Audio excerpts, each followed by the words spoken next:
Alright guys, so today we're going to be looking at Miller Fields of Carmichael Complex. Just to start out here in Carmichael, give you some background. Over here we got some classrooms for some recreation classes. And over here we got the basketball court. You cannot get in through upstairs, we've got to go down here, so let's go ahead.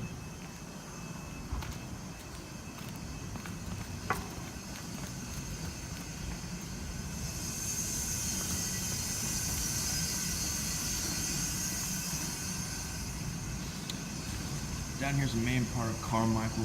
Over here to our right, it's all the weight rooms. Some guys getting swollen there, and that's where you enter. Over here to the left, you'll see in a minute, is the main offices of Carmichael. UREC is located in here, along with some other services. You can go and ask questions about anything and everything. Carmichael right in there. So we have another building a part of Carmichael Complex called the Playground. There's a gym up there, some studios in there, and additional meeting spots down there. And out here is Miller Field, so let's go take a look.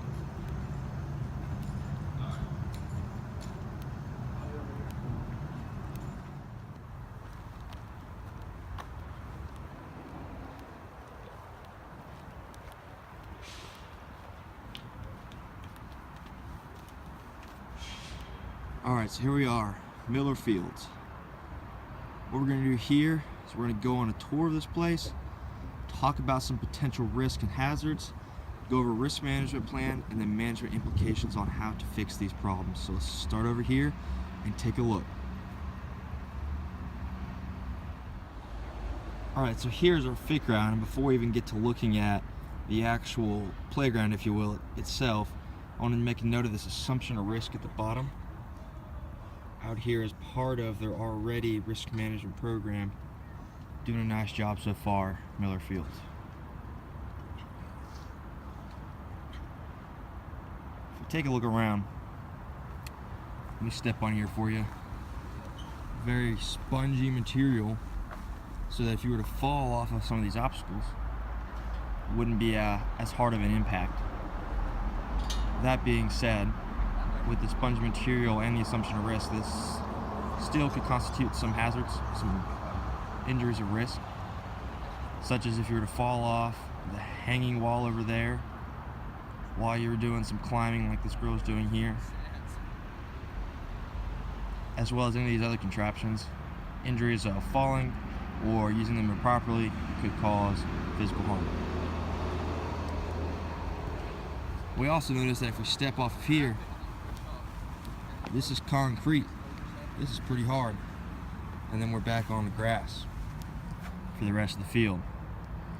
That could cause people running from the field to this fit ground to trip and fall, possibly. Either way, there's a chance they could hit the concrete and crack a bone or a skull or anything like that. As we come off the fit ground, we get over into the grass and we see some tires around here. Athletes often come over and flip these tires. They are very heavy though, so if used improperly, they could cause someone to throw their back out or hurt themselves in any other way. As far as I know, there's not a class or instruction on how to properly flip these tires or exercises to use these tires. That would be a good thing to put in here for Miller Fields. Another quick note is if you look over here at the shed and these boats just kind of put out here, this trailer, they're out of the way, but if an athlete were to overthrow a football, they could somehow crash into them. Now that we've looked at some parts of the field, let's go over to where the intramurals are played, starting with softball. So we have the softball cage, and if we look out here, pretty wide open space. Not too much could happen, but I would like to point out the ground is very muddy and tore up over here. This is actually some of the better parts of Miller Fields. With these conditions, you have the possibility of someone either slipping and falling, or if they decide to wear cleats, their cleat could get stuck in the ground and they could tear up their knee or ankle. So this is softball. Another big intramural sport is soccer, all the way down to this end. So let's run down there.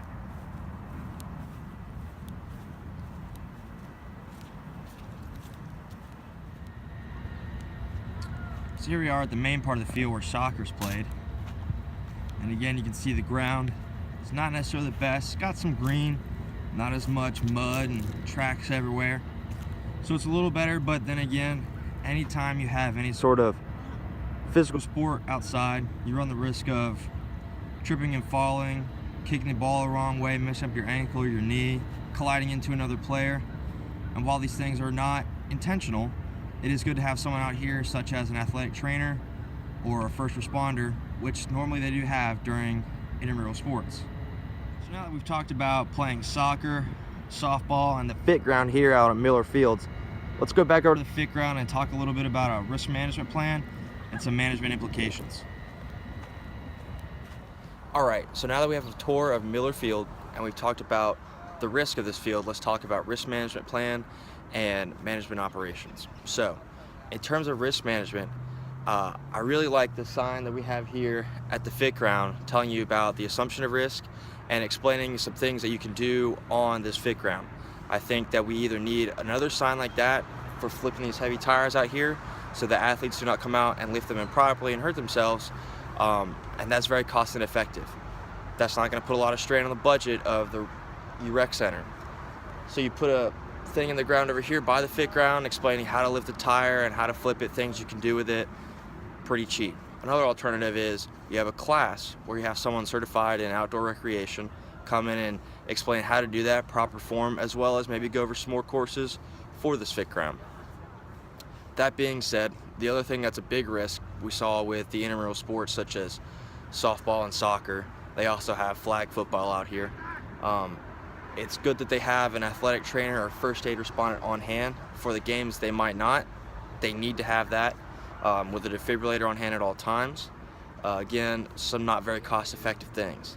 The biggest thing that's cost-effective, not completely sure if the rec center has the budget to do this, I would imagine they do, would be to resod the field more than once a year. As of right now, the field is in okay condition, but they're not going to resod it again until after the next term in the spring. So that's one sod a year, when if we did it as well over Christmas break, we'd have a brand new field. It would never get any worse than this for the spring semester, reducing the risk of twisting ankles, turning wrong, spraining knees, anything like that out here on the field. So those are recommendations. Completely in the budget. The sodding might be a little out of the budget, but I feel like in order to take care of all the students here and athletes here at NC State, it is something that this rec center should really look at, and I think they can do.